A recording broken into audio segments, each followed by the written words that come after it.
আমরা এতক্ষণ এই অধ্যায়ের যে বেসিক গুলো ছিল, বেসিকের যে সূত্রগুলো ছিল, আমরা সূত্রগুলো আলোচনা করছি। এখন আমরা এই পর্যায়ে এই সূত্রগুলো ব্যবহার করে কিভাবে আমরা বিগত বছরের প্রশ্ন সমাধান করব সেই বিষয়গুলো নিয়ে এখন আলোচনা করব। দেখো, একটু বোঝার চেষ্টা করো যে এই অধ্যায়টা শুরুর আগে আগে তো এই সূত্রগুলো আমি একবার দেখাইছি। আবার দেখো এখানে কি কি সূত্র ছিল। একটা সূত্র ছিল বিচরণ কাল, যে ফার্স্টের যে বিচরণ কালের সূত্র ছিল T equal to B sine theta by G. সর্বাধিক উচ্চতা সূত্র ছিল F equal B square sine square theta by two G. আনুভূমিক পাল্লা R equal B square sine two theta by G.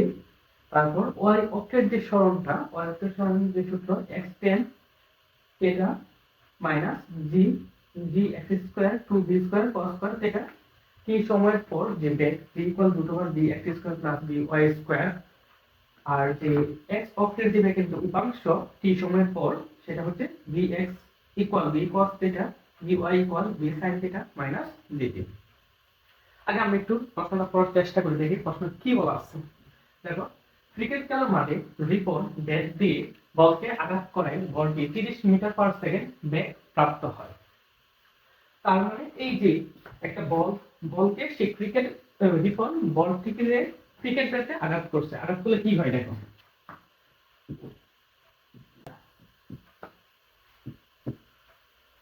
30 metre per second বেগে বলটিতে আঘাত প্রাপ্ত হয় এবং সর্বোচ্চ আনুভূমিক দূরত্ব অতিক্রম করে। তার মানে এখানে বলা আছে সর্বোচ্চ আনুভূমিক দূরত্ব যদি অতিক্রম করে তাহলে অবশ্যই থিটার মান কত, 45 ডিগ্রি। আমরা জানি যে 45 ডিগ্রি কোণে যদি কোনো বস্তুকে নিক্ষেপ করা হয় তাহলে এটা সর্বাধিক দূরত্ব অতিক্রম করে। তার মানে আমরা এখান থেকে বুঝতে পারলাম এই যে পাল্লার যে প্লাস্টিক, এই প্লাস্টিকের ক্ষেত্রে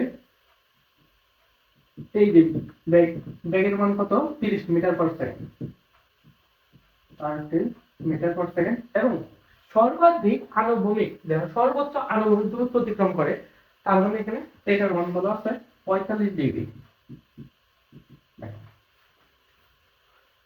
সঙ্গে সঙ্গে একজন ফিল্ডার ক্যাচ ধরার জন্য 10 মিটার পার সেকেন্ড বেগে দৌড় শুরু করে এবং 40 মিটার অতিক্রম করে।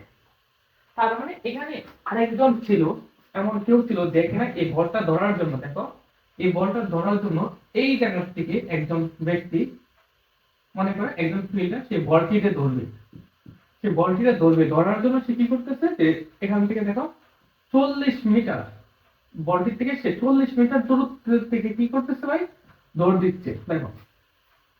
তার মানে এখানে যে এই যে ফিল্ডার কর্তৃক যে দূরত্বটা, এটা ফিল্ডারের ক্ষেত্রে কি পাইতেছি আমরা, ফিল্ডার কি আছে দেখো যে ফিল্ডার ক্যাচ ধরার জন্য 10 মিটার পার সেকেন্ড বেগে দৌড় শুরু করে। তার মানে ফিল্ডারের বেগ কত দেখো, ফিল্ডারের ক্ষেত্রে কি কি আছে একটু বুঝি। দেখো ফিল্ডারের ক্ষেত্রে তার যে সরণের মান 40 মিটার, তার যে বেগ এটা কিন্তু সমবেগে যাচ্ছে, এটা হচ্ছে 10 মিটার পার সেকেন্ড। মোটামুটি ভাবে সবই বলা আছে এবং অভিকর্ষ ত্বরণের মান বলা আছে, জি এর মান কত, 9.8 মিটার পার সেকেন্ড। দেখো প্রশ্নের প্রথম যে প্রশ্নটা, এটা বলছে 2 সেকেন্ড পর বস্তুটির বা বলটির বেগ কত, 2 সেকেন্ড পর বলটির বেগ কত।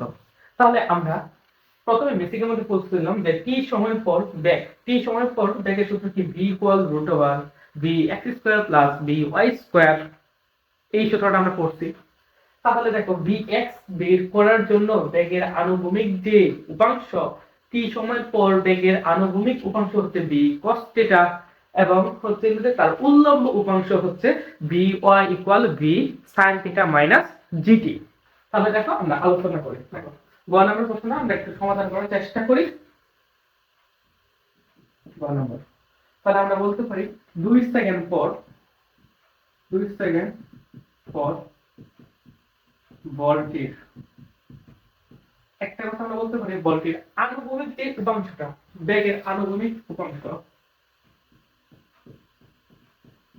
বেগের আনুভূমিক উপাংশ,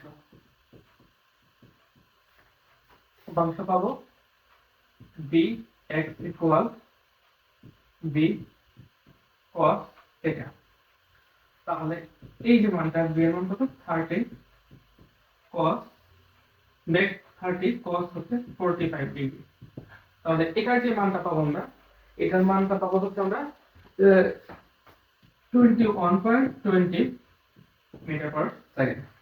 তাহলে বেগের উল্লম্ব যে উপাংশ, যে এটা তো আনুভূমিক উপাংশ পাইছি, বেগের যে উল্লম্ব যে উপাংশ বলটির বেগের আনুভূমিক উপাংশ পাইছি, বেগের উল্লম্ব উপাংশটা দেখি। বেগের উল্লম্ব উপাংশ, সরি উল্লম্ব উপাংশ vy equal v sin theta minus dt। v এর মান কত 30 sin 45 degree minus g, g কত 9.8 2 সেকেন্ড পর, তাহলে g এর মান পেয়ে গেলাম। তাহলে এটার যে মানটা পাবো, এটার মানটা পাবো হচ্ছে 1.61 মিটার পার সেকেন্ড। তাহলে দেখো ভাই, এই জায়গা থেকে আমরা বেগের দুইটা উপাংশ আমরা বের করতে সক্ষম হয়েছি। দেখো 2 সেকেন্ড পর বেগের আনুভূমিক উপাংশ আমরা বের করতে পারছি, 2 সেকেন্ড পর বেগের উল্লম্ব উপাংশ বের করতে পারছি। তাহলে 2 সেকেন্ড পর তার যে বেগটা, এই বেগটা আমরা বের করতে পারবো। বেগের যে সূত্র, এই সূত্র হচ্ছে v equal root over v x square plus v y square. তাহলে এই মানটা কত হচ্ছে ভাই, দেখো যে v x স্কয়ার এর মান কত, যে 21.1, এখানে কত 1.61। তাহলে এটার যে মানটা পাবো, এটার মানটা পাবো আনুমানিক 21.27 মিটার পার সেকেন্ড। তাহলে আমরা এই যে প্রশ্নটা, এই প্রশ্নটা মোটামুটি ভাবে বুঝতে পেরেছি। এই যে ব্যাগ, তার সেই কাঙ্ক্ষিত যে ব্যাগ, এই ব্যাগটা আমরা বের করতে পেরেছি। দেখো, তাহলে আমি আবার এই জিনিসটা একটু বুঝিয়ে দিই। দেখো, আবার জিনিসটা একটু বোঝার চেষ্টা করি। যখনই তোমাকে বলবে যে একটা নির্দিষ্ট সময়ের পর ব্যাগ, তার মানে অবশ্যই তুমি ধরে নিবা এটার সূত্র হবে b root over b x square plus b y square. আমি আবার বলছি, দেখো, যদি একটা নির্দিষ্ট সময়ের পর তোমার কাছ থেকে জানতে চাই ব্যাগ কত, তাহলে অবশ্যই সূত্র কি, root over b x square plus b y square.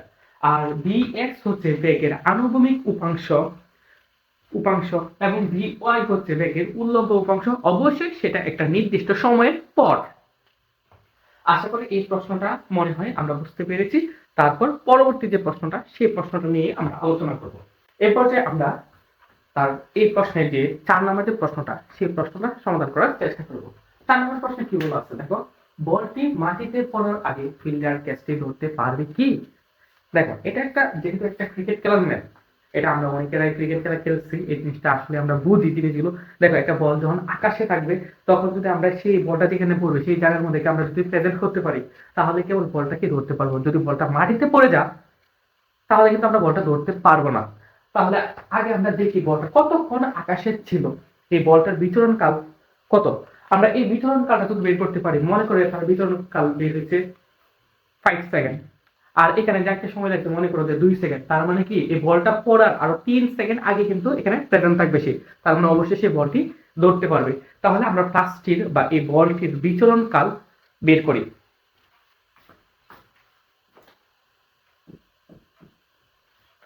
বলটির বিচরণ কাল, বলটির বিচরণ কাল। দেখো, বিচরণ কালের সূত্র আমরা আগে লিখে রাখছি, t equal to b sin theta by g, t equal to b sin theta by g। মান বসাই, এখানে মানটা কত হবে, 2 into 30 sin 45 ডিগ্রি, g এর মান 9.8। তাহলে আমরা এটার যে আনসারটা পাবো, এখানে আনসারটা কত পাবো দেখি, 4.33। তাহলে বলটা আসছে আকাশে কত, 4.33 সেকেন্ড। তাহলে অবশ্যই ফিল্ডারটা তার আগে, যদি বলটা মাটিতে পড়ার আগে যদি সেখানে উপস্থিত হতে পারে, তাহলে কেবল সে বলটি ধরতে পারবে। আর যদি তার থেকে বেশি সময় অতিবাহিত হয়ে যায়, তাহলে সে কিন্তু বলটি ধরতে পারবে না। তাহলে দেখো, তাহলে যে ফিল্ডারের ক্ষেত্রে তার যে সময়টা দেখি,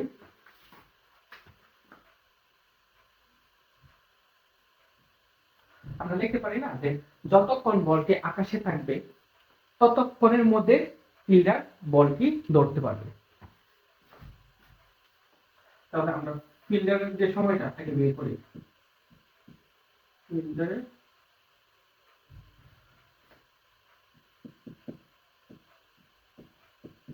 ফিল্ডারের ফিল্ডারের ক্ষেত্রে সময়, ফিল্ডারের ক্ষেত্রে সময়, এই যে সময়টা, যেহেতু ফিল্ডার সমবেগে যাচ্ছে তাহলে সময় সূত্র কি s ইকুয়াল vt। তাহলে t equal s by v। দেখো ভাই s এর মান কত, s এর মান 40 মিটার, বেগ কত 10, তাহলে এখানে সময় কত পাইলাম আমরা 4 সেকেন্ড। দেখো ভাই এই জিনিসটা একটু বোঝার চেষ্টা করো, বলটা আকাশে আছে 4.33 সেকেন্ড, বলটির কাছে যেতে ফিল্ডারের সময় লেগেছে 4 সেকেন্ড, তাহলে 0.33 সেকেন্ড আগে সে বলটির কাছে প্রেজেন্ট থাকবে, তার মানে অবশ্যই ফিল্ডার বলটি ধরতে সক্ষম হবে। ইনশাআল্লাহ আমরা এই প্রশ্নের সমাধানটা বুঝতে পেরেছি এবং পরবর্তী যে প্রশ্নগুলো সেটাও আমরা একইভাবে বোঝানোর চেষ্টা করব।